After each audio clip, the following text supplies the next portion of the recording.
Shalom, selamat pagi adik-adik remaja yang dikasihi Tuhan Yesus.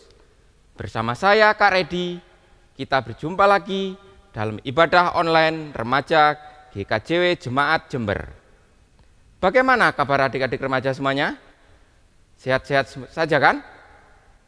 Tetap semangat ya dalam menghadapi situasi seperti sekarang ini. Adik-adik remaja yang dikasihi Tuhan Yesus, yuk bangkit berdiri, kita siapkan hati kita untuk menyembah Tuhan. Mari kita persembahkan hidup kita untuk kemuliaan Tuhan. Kita memuji nama Tuhan dengan memakai lagu Bapa Kupersembahkan Tubuhku.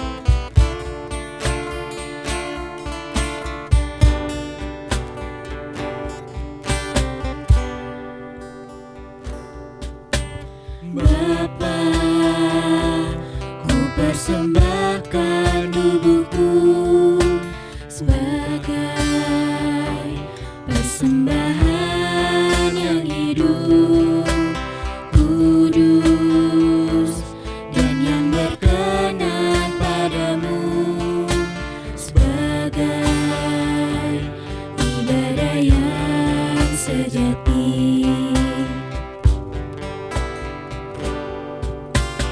Bapa, ku persembahkan tubuhku sebagai persembahan yang hidup, kudus, dan yang berkenan padamu, sebagai ibadah yang sejati. Ku sembah Kau, Tuhan, ku sembah Kau, Tuhan, ku serahkan hidupku kepadamu untuk kemuliaan nama-Mu.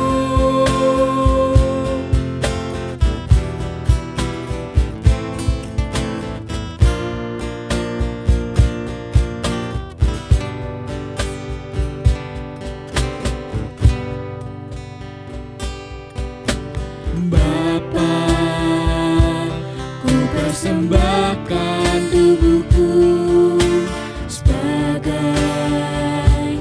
persembahan yang hidup, kudus, dan yang berkenan padamu, sebagai ibadah yang sejati. Ku sembah Kau, Tuhan.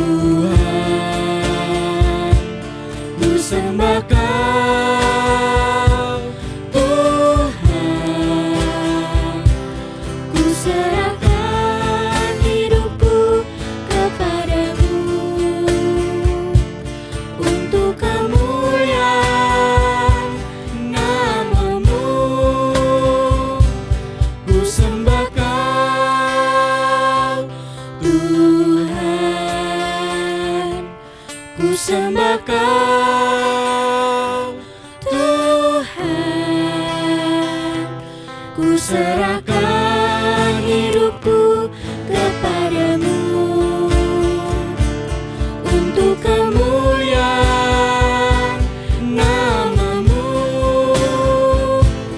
untuk kemuliaan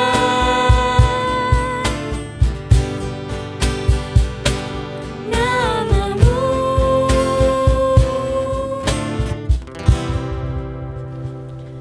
Adik-adik remaja yang dikasihi oleh Tuhan, mari kita memulai ibadah kita dan masing-masing kita mengaku bahwa pertolongan kita berasal dari Allah Bapa yang menciptakan langit dan bumi dan yang kesetiaannya kekal selamanya.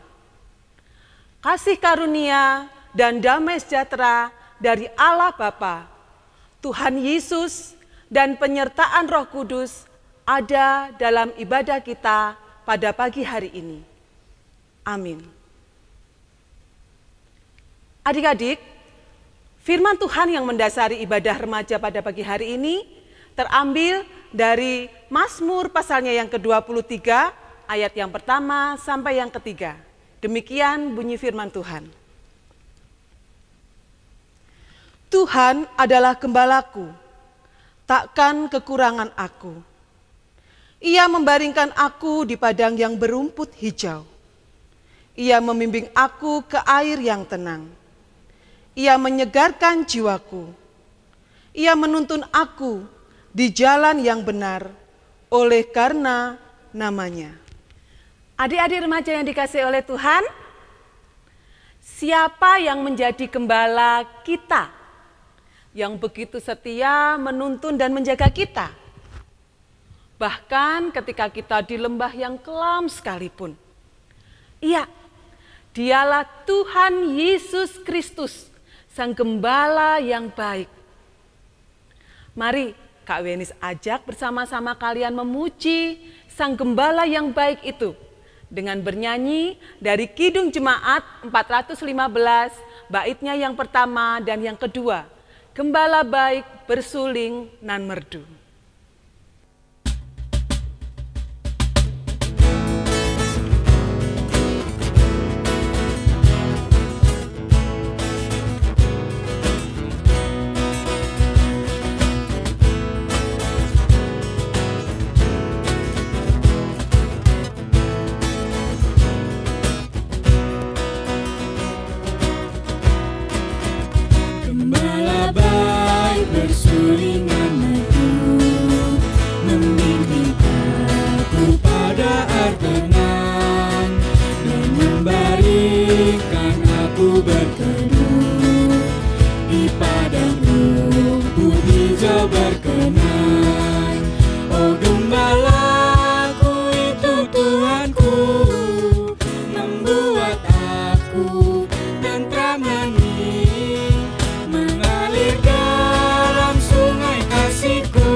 Kepada domba haus dan lesu, Gembala baik memberikan air segar. Ke dalam hati haus dan sembuh, Ibinya air hidup yang benar. Oh Gembalaku itu Tuhanku, membuat aku tentram hening, mengalir dalam sungai kasih-Ku, kuasa damai jelang benih. Oh Gembalaku itu Tuhanku, membuat aku tentram hening, mengalir dalam sungai kasih-Ku, kuasa damai jelang benih, kuasa damai jelang benih.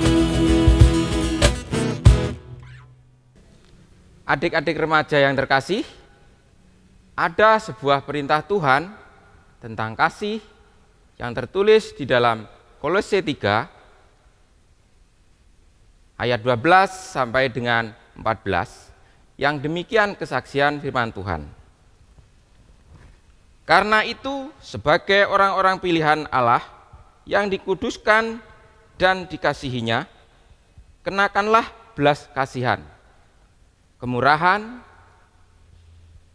kerendahan hati, kelemah lembutan, dan kesabaran. Sabarlah kamu seorang terhadap yang lain, dan ampunilah seorang akan yang lain apabila yang seorang menaruh dendam terhadap yang lain, sama seperti Tuhan telah mengampuni kamu. Kamu perbuat jugalah demikian, dan di atas semuanya itu kenakanlah kasih sebagai pengikat yang mempersatukan dan menyempurnakan. Amin. Adik-adik yang dikasihi Tuhan, kita harus menyadari akan kelemahan kita, karena kita belum bisa mengasihi sesama kita, keluarga kita tentunya. Mungkin seringkali kita jengkel saat diminta bantuan oleh orang tua kita untuk membantu mereka, atau mungkin kita juga enggan bahkan malas berbicara dengan Tuhan melalui doa. Yuk pada saat ini kita bersama-sama meminta pengampunan dari Tuhan melalui doa. Kak Redi akan memandu doa pada saat ini. Pejamkan mata, bukalah hati. Adik-adik, untuk Tuhan, mari kita berdoa. Allah Bapa yang bertahta dalam kerajaan surga yang mulia, kami datang ke hadirat-Mu untuk memohon pengampunan-Mu karena tingkah laku kami yang tidak seturut dengan kehendak-Mu.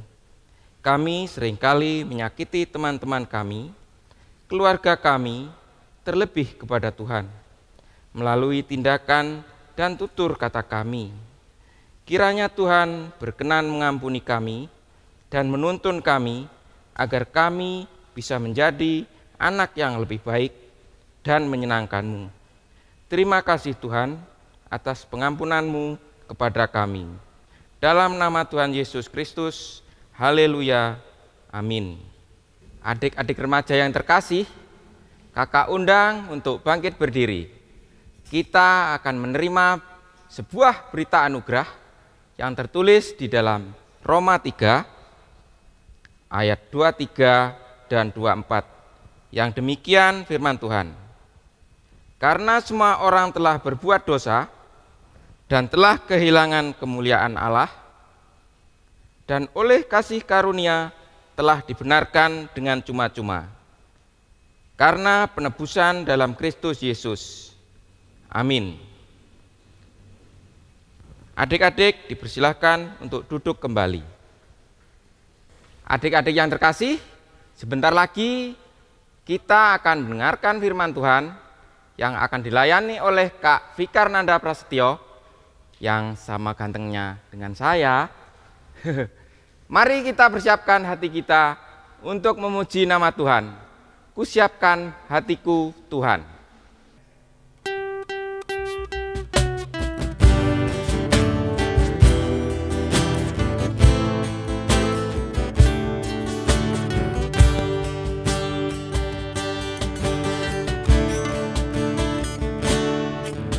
Siapkan hatiku Tuhan untuk dengar firman-Mu saat ini. Ku sujud menyembah-Mu Tuhan, masuk hadirat-Mu saat ini. Curahkan urapan-Mu Tuhan bagi jemaat-Mu saat ini. Ku siapkan hatiku Tuhan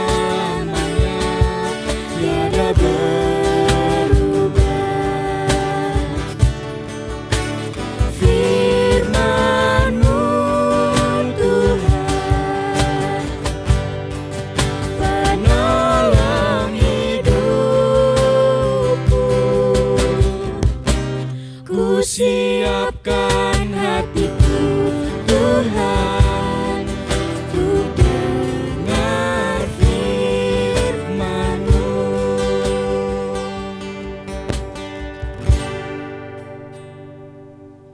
Teman-teman yang terkasih, tiba saatnya kita untuk mendengarkan firman Tuhan.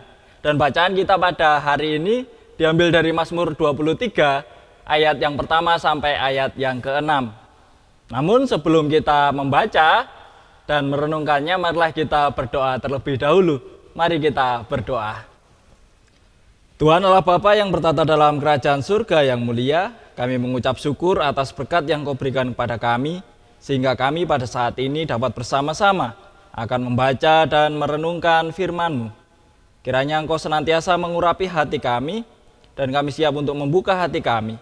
Biarlah firman ini dapat senantiasa menuntun dalam setiap kehidupan kami, sehingga kehidupan kami senantiasa seturut dengan kehendak-Mu. Terima kasih ya Tuhan, kami siap untuk mendengarkan firman-Mu. Amin. Teman-teman yang terkasih, bacaan kita dalam Mazmur 23, ayat yang pertama sampai ayat yang ke-6, saya akan membacakannya untuk kita semua dengan judul besar, Tuhan Gembalaku yang baik. Mazmur Daud. Tuhan adalah gembalaku, takkan kekurangan aku. Ia membaringkan aku di padang yang berumput hijau. Ia membimbing aku ke air yang tenang. Ia menyegarkan jiwaku. Ia menuntun aku di jalan yang benar oleh karena namanya. Sekalipun aku berjalan dalam lembah kekelaman, aku tidak takut bahaya, sebab Engkau besertaku. Gadamu dan tongkatmu, itulah yang menghibur aku. Engkau menyediakan hidangan bagiku di hadapan lawanku. Engkau mengurapi kepalaku dengan minyak, pialaku penuh melimpah. Kebijakan dan kemurahan belaka akan mengikuti aku seumur hidupku, dan aku akan diam dalam rumah Tuhan sepanjang masa. Demikianlah kesaksian Alkitab. Kita adalah yang senantiasa bersukacita apabila kita senantiasa membaca, merenungkan, terlebih memberlakukannya dalam kehidupan kita sehari-hari. Amin.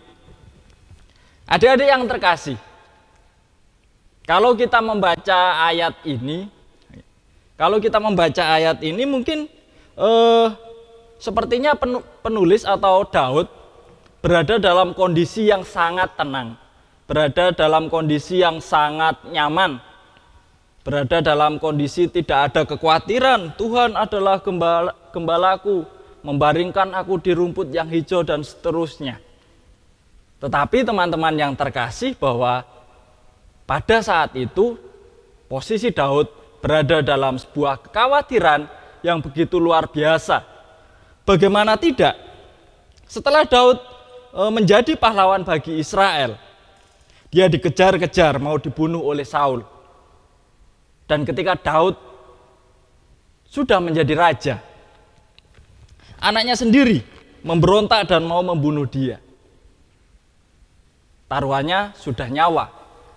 Pada saat itu Daud memang berada dalam kondisi yang sangat mengkhawatirkan, penuh pergumulan dan lain sebagainya. Namun sesuatu hal yang istimewa berada dalam diri Daud. Bagaimana Daud menghadapi masalah ini, bagaimana cara Daud memandang masalah ini adalah sebagai berkat Tuhan yang bisa menguji dirinya agar tetap senantiasa berada di jalan Tuhan. Bagaimana Daud memandang kehidupan ini? Nah, teman-teman yang terkasih, cara kita memandang kehidupan ini bisa membentuk kehidupan kita. Bagaimana kita mendefinisikan kehidupan ini menentukan masa depan kita. Dan bagaimana kita membentuk sebuah perspektif kehidupan ini akan mempengaruhi cara kita mengelola keuangan, cara kita memanfaatkan waktu, cara kita menggunakan talenta, dan lain sebagainya. Bagaimana cara memandang kehidupan ini dapat merubah pribadi kita.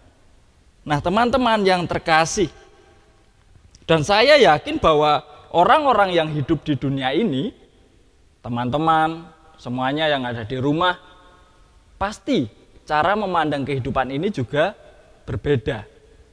Masing-masing memiliki sebuah pemikiran tersendiri. Mungkin ada orang yang berpikiran bahwa hidup ini seperti sebuah pesta. Maka nilai utama di dalam kehidupan ini adalah bersenang-senang. Jika kita melihat kehidupan ini sebagai sebuah balapan misalnya, maka yang menjadi fokus utama kita adalah sebuah kecepatan. Dan tidak jarang bahwa kita berada dalam sebuah ketergesa-gesaan.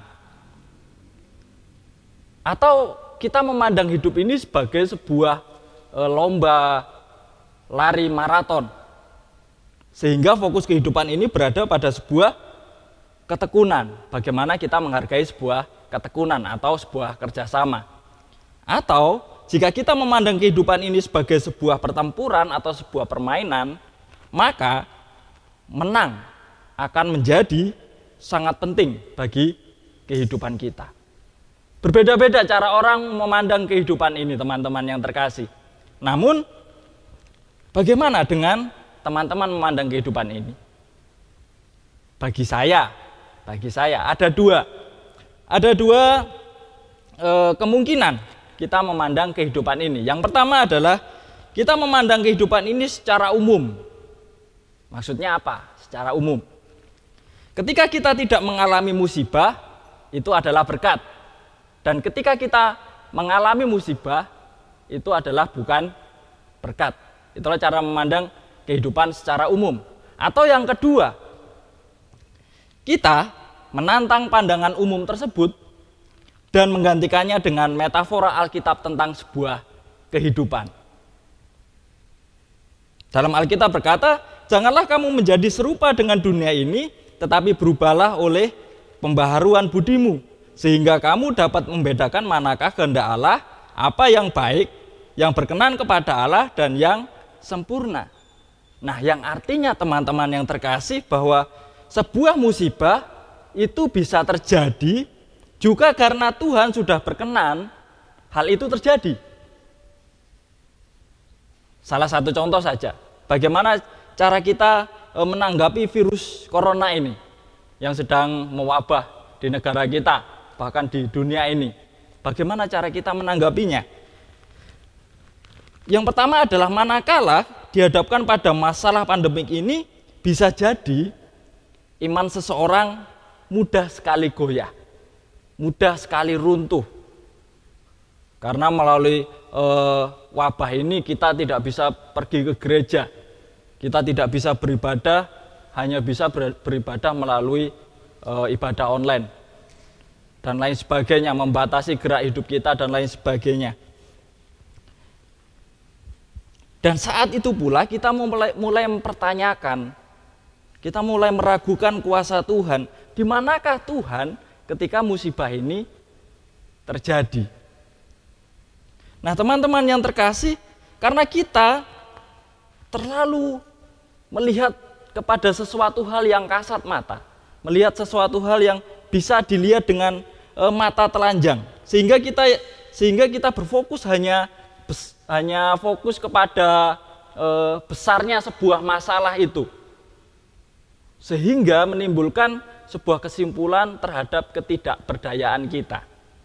Nah, teman-teman yang terkasih, akibatnya keadaan kita menjadi semakin terpuruk, semakin lemah, semakin putus asa, semakin buruk, dan bahwa kita lupa bahwa kita memiliki Tuhan dalam kehidupan kita. Itu cara pandang yang pertama. Tapi teman-teman yang terkasih, kecenderungan manusia selalu meminta tanda, selalu meminta bukti. Sesuatu yang bisa dilihat oleh mata telanjang. Kalau tidak ada bukti atau tanda, berarti tidak percaya. Kehidupan keberimanan kita kepada Tuhan semata-mata hanya untuk membuat Tuhan memberikan sebuah tanda atau sebuah bukti. Dan ironisnya, kita sering memaksakan Tuhan untuk membuat sebuah tanda itu ada di hadapan mata kita. Dan memaksa Tuhan untuk mengapresiasi karena kita sudah berbuat baik. Coba kalau tanda itu tidak ada, bukti itu tidak terlihat di mata kita, maka manusia akan berpikir toh percuma berbuat baik, toh tidak ada tanda-tandanya. Sama halnya seperti hal berdoa teman-teman yang terkasih. Sama halnya dengan hal berdoa. Misalnya kita berdoa virus ini cepat pergi dari dunia ini, dari kehidupan kita. Tetap cepat tuntas dan lain sebagainya, pokoknya kehidupan kita normal kembali. Itu permohonan doa kita. Tetapi nyatanya wabah ini tetap ada. Dan justru semakin bertambah yang positif. Dari situ kita mulai merasa ragu. Mana tanda dari Tuhan? Mana bukti dari Tuhan? Sehingga kita akan berpikir bahwa buat apa berdoa sia-sia toh wabahnya juga tetap ada. Nah teman-teman yang terkasih, lebih parah lagi yang jadinya nanti adalah menyalahkan Tuhan.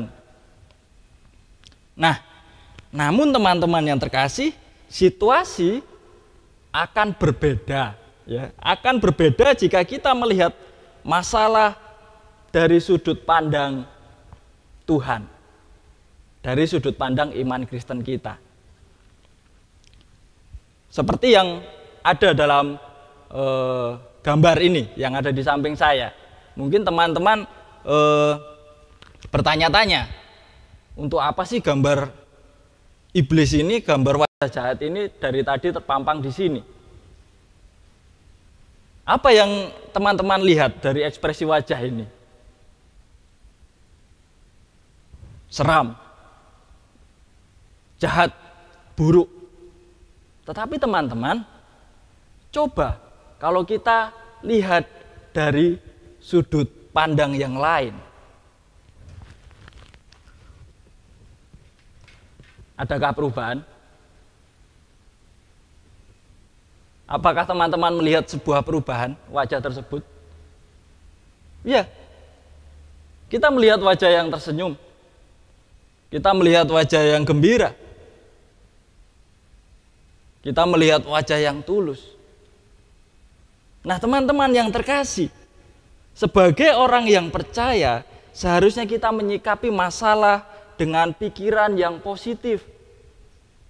Dari sudut pandang yang lebih positif.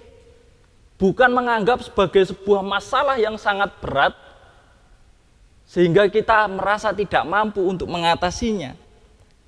Teman-teman yang terkasih, dengan adanya pandemik ini justru menjadi sebuah kesempatan bagi kita untuk semakin dekat kepada Tuhan.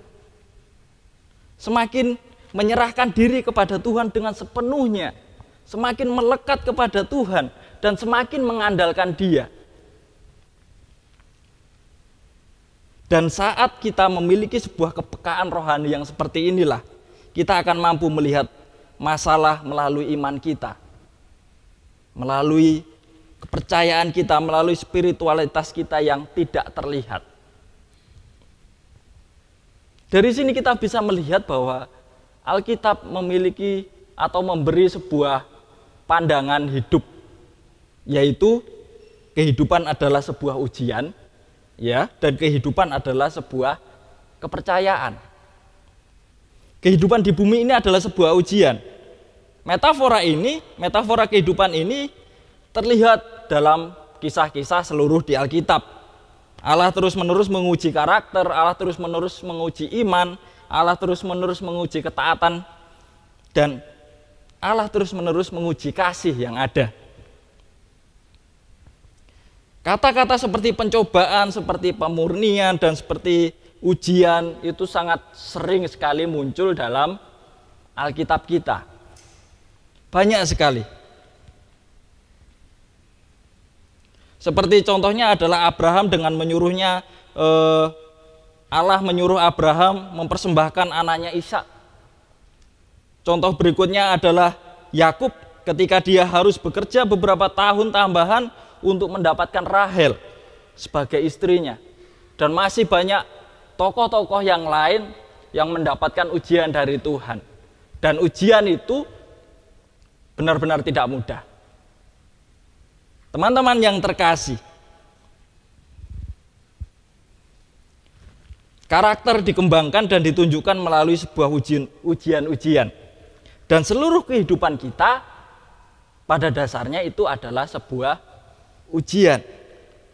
Kita selalu diuji. Allah terus-menerus mengamati tanggapan kita kepada orang-orang. Allah terus-menerus memperhatikan kita, bagaimana cara kita menanggapi sebuah konflik, bagaimana cara kita menanggapi sebuah masalah, dan lain sebagainya. Bagaimana cara kita menanggapi pandemik ini yang sedang mewabah ini.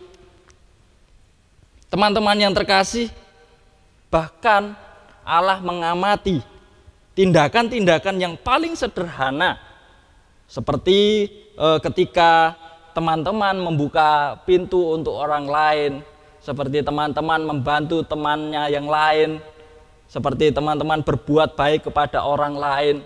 Hal-hal kecil diperhatikan oleh Tuhan. Kita tidak tahu semua ujian yang akan Allah berikan kepada kita. Tetapi teman-teman yang terkasih, kita bisa memperkirakan sebagian berdasarkan Alkitab. Kita akan diuji melalui sebuah perubahan-perubahan besar. Kita akan diuji melalui sebuah janji-janji Tuhan. Kita akan diuji melalui sebuah masalah-masalah yang sulit, doa-doa yang tidak terjawab, kritikan-kritikan yang tidak layak diterima, sebuah ejekan, dan bahkan sebuah peristiwa yang tidak masuk akal pun. Ujian yang sangat penting adalah bagaimana cara kita menanggapi masalah-masalah tersebut.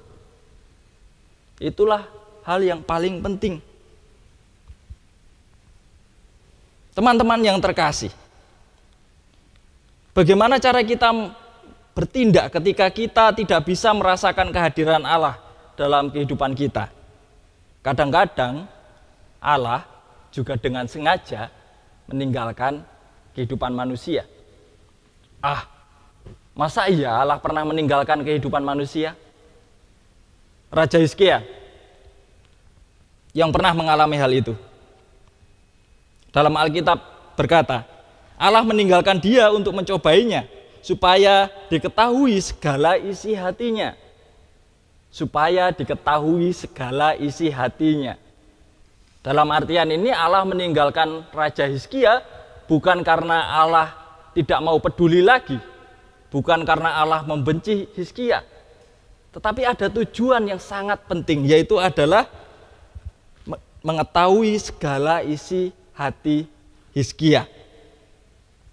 Tujuannya adalah untuk menguji karakternya, untuk menunjukkan kelemahannya, dan untuk mempersiapkan dia guna menghadapi tanggung jawab yang lebih besar sebagai seorang raja. Mungkin kita teman-teman yang terkasih menghadapi sebuah masalah, menghadapi sebuah kegalauan, tekanan, stres karena keluarga, mungkin karena lingkungan, karena teman-teman dan lain sebagainya. Itu bukan berarti Tuhan tidak sayang lagi kepada kita. Bukan berarti Tuhan itu tidak peduli lagi kepada kita. Tetapi ada tujuan yang lebih baik untuk kehidupan kita. Tuhan mengizinkan semua itu terjadi untuk menguji kekuatan iman kita. Teman-teman yang terkasih, ketika kita memahami bahwa kehidupan ini adalah sebuah ujian, ketika kita memahami bahwa setiap kehidupan kita ini adalah ujian, kita akan menyadari bahwa tidak ada hal yang tidak penting dalam kehidupan kita. Tidak ada hal yang tidak penting di dalam kehidupan kita. Bahkan kejadian terkecil pun memiliki arti yang sangat penting bagi perkembangan karakter kita. Tiap hari merupakan hari yang sangat penting, dan tiap detik itu adalah sesuatu hal yang sangat penting, sebuah kesempatan bagi kita untuk mengembangkan karakter kita. Untuk menunjukkan kasih, untuk senantiasa bergantung pada Allah, dan beberapa ujian itu memang terasa sangat berat. Tetapi semuanya memiliki makna yang kekal. Dan ada kabar baiknya teman-teman yang terkasih, ada kabar baiknya di balik sebuah masalah itu. Ada kabar baiknya.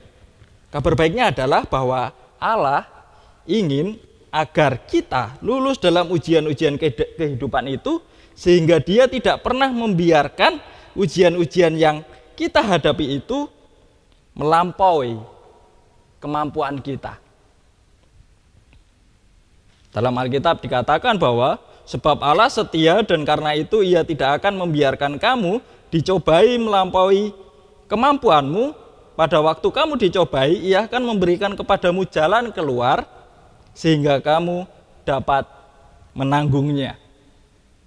Sungguh kabar baik yang begitu luar biasa di tengah masalah yang terjadi dalam kehidupan kita. Mungkin teman-teman masih memiliki rasa khawatir. Mungkin teman-teman masih memiliki rasa tekanan dalam kehidupannya. Kalau kita perhatikan dari pengalaman Daud, teman-teman yang terkasih, kita bisa berkaca bahwa Tuhan bisa memakai semua itu. Tuhan bisa memakai kekhawatiran teman-teman, Tuhan bisa memakai tekanan teman-teman untuk mengembangkan karakter teman-teman yang ada di rumah. Tuhan bisa menggunakan itu secara luar biasa.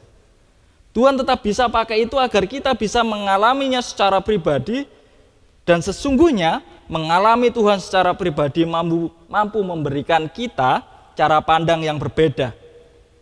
Kita akan bisa mengakui bahwa Tuhan itu adalah gembala yang baik, yang tidak pernah membiarkan kehidupan kita, yang senantiasa mencukupkan kehidupan kita.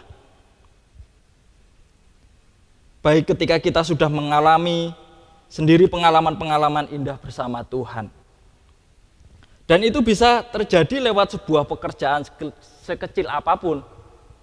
Dan itu bisa terjadi lewat berbagai penderitaan atau masalah.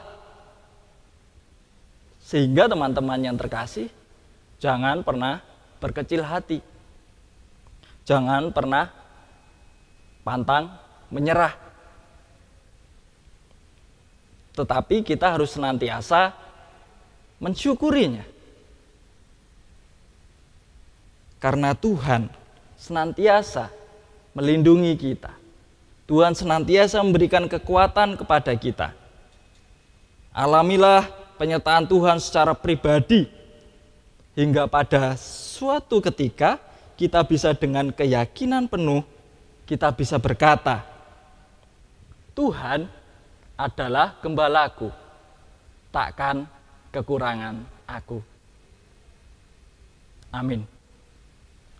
Adik-adik yang dikasihi Tuhan, tadi kita sudah menggumuli dan merenungkan firman Tuhan bersama-sama. Nah, sekarang kita akan memperbarui iman kita dengan kita mengikrarkan kembali iman pengakuan kita. Mari saya undang untuk adik-adik berdiri, kita akan bersama-sama mengucapkan pengakuan iman rasuli kita bersama-sama. Aku percaya kepada Allah Bapa yang Maha Kuasa, Khalik langit dan bumi, dan kepada Yesus Kristus, Anaknya yang tunggal Tuhan kita, yang dikandung daripada Roh Kudus, lahir dari anak darah Maria, yang menderita di bawah pemerintahan Pontius Pilatus, disalibkan, mati dan dikuburkan, turun ke dalam kerajaan maut. Pada hari yang ketiga, bangkit pula dari antara orang mati. Naik ke surga, duduk di sebelah kanan Allah, Bapa yang Maha Kuasa. Dan akan datang dari sana untuk menghakimi orang yang hidup dan yang mati. Aku percaya kepada Roh Kudus, gereja yang kudus dan am, persekutuan orang kudus, pengampunan dosa, kebangkitan daging, dan hidup yang kekal. Amin. Adik-adik dipersilakan duduk kembali. Adik-adik yang dikasih oleh Tuhan, mari sekarang kita akan menghadap tahta suci Allah kita. Kita akan menaikkan doa-doa kita di hadapan Tuhan. Kita tundukkan kepala kita arahkan hati kita kepada Tuhan. Mari kita berdoa.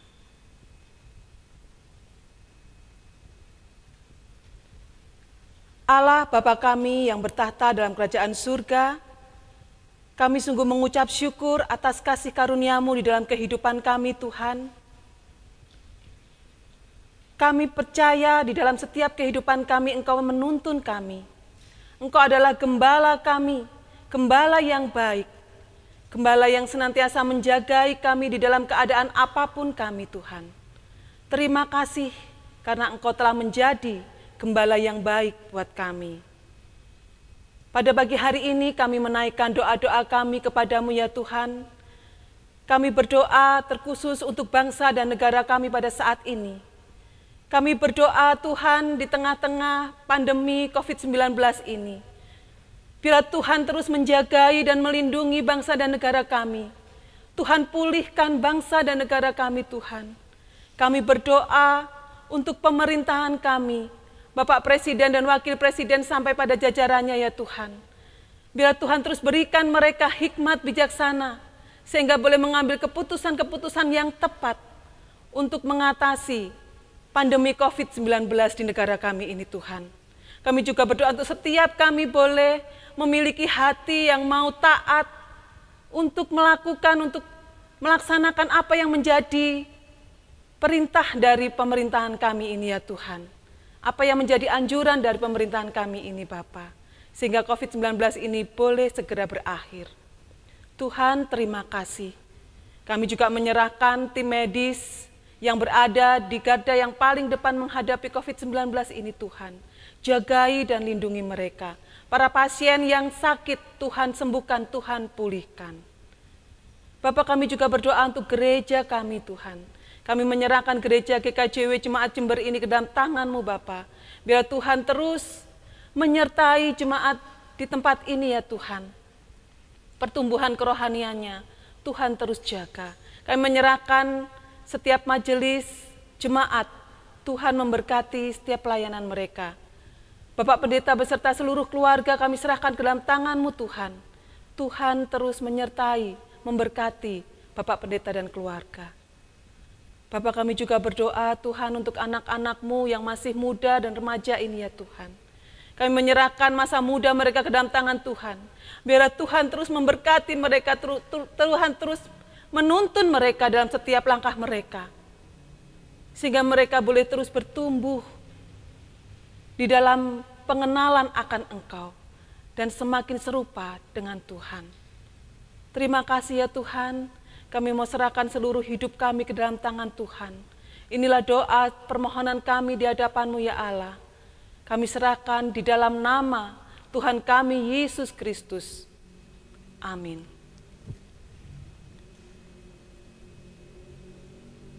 Adik-adik yang dikasih oleh Tuhan, Tuhan Yesus begitu baik.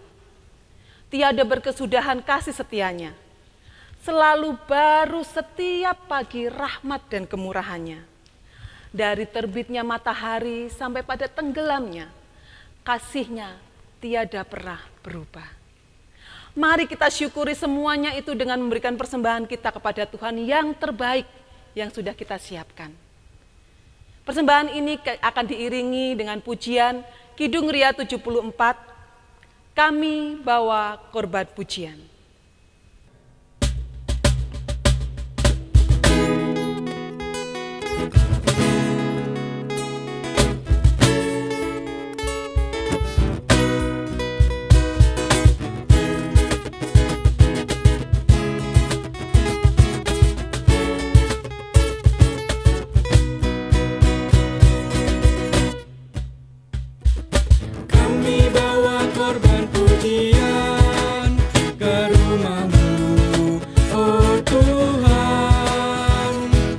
Kami bawa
Adik-adik remaja yang dikasihi oleh Tuhan, mari kita membawa persembahan kita kepada Tuhan di dalam doa.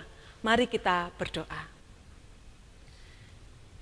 Tuhan, kami sungguh mengucap syukur untuk anugerah Tuhan, pemeliharaan Tuhan dalam kehidupan kami. Engkau selalu mencukupkan apa yang menjadi kebutuhan kami. Dan biarlah ucapan syukur kami ini Tuhan kami boleh nyatakan melalui persembahan kami. Apa yang boleh kami persembahkan Tuhan berkati, Tuhan sucikan. Sehingga persembahan ini boleh berguna bagi pelayanan Tuhan di tempat ini. Dan persembahan ini boleh dikelola dengan baik, sehingga nama Tuhan saja yang dipermuliakan. Terima kasih Tuhan, bukan sampai di sini saja kami ucapan syukur kami, tetapi melalui seluruh hidup kami, boleh menjadi ucapan syukur kami kepada Tuhan. Terima kasih Tuhan Yesus, kami berdoa di dalam nama Tuhan Yesus Kristus. Amin. Ibadah remaja online pada saat ini akan segera kita akhiri. Tapi sebelum itu, dengarkanlah sebuah berita pengutusan untuk kita semua yang terdapat dalam Yeskiel 34 ayat 15 dan 16. Yang demikian firman Tuhan. Aku sendiri akan menggembalakan domba-dombaku, dan aku akan membiarkan mereka berbaring. Demikianlah firman Tuhan Allah.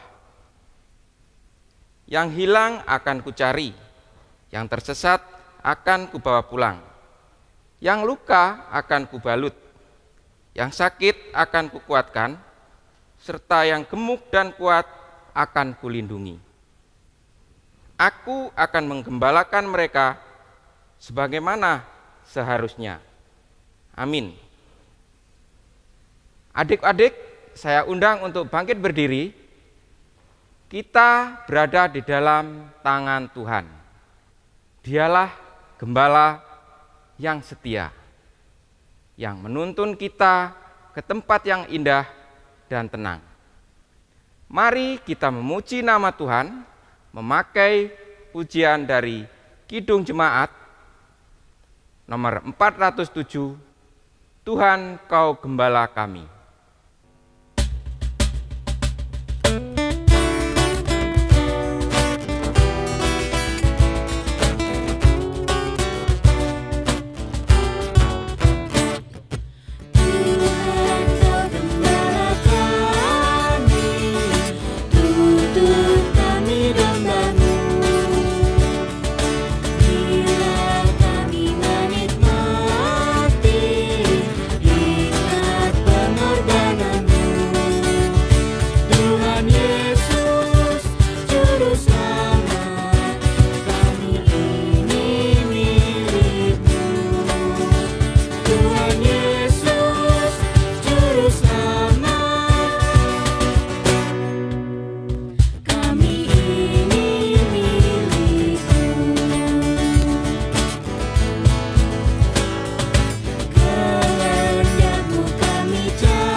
Teman-teman yang terkasih, marilah kita bersama-sama menerima berkat dari Tuhan. Kasih karunia dan damai sejahtera dari Allah Bapa, Sang Putra, dan persekutuan Roh Kudus senantiasa menyertai kita semua pada hari ini sampai selama-lamanya. Amin.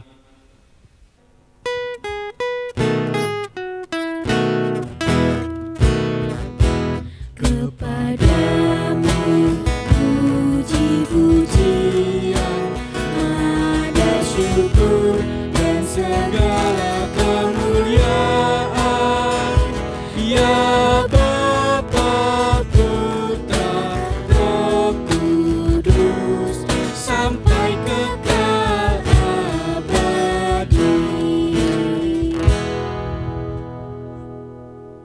Selamat hari Minggu. Tetap semangat ya. Jaga kesehatan. Tetap berdoa. Tuhan Yesus memberkati.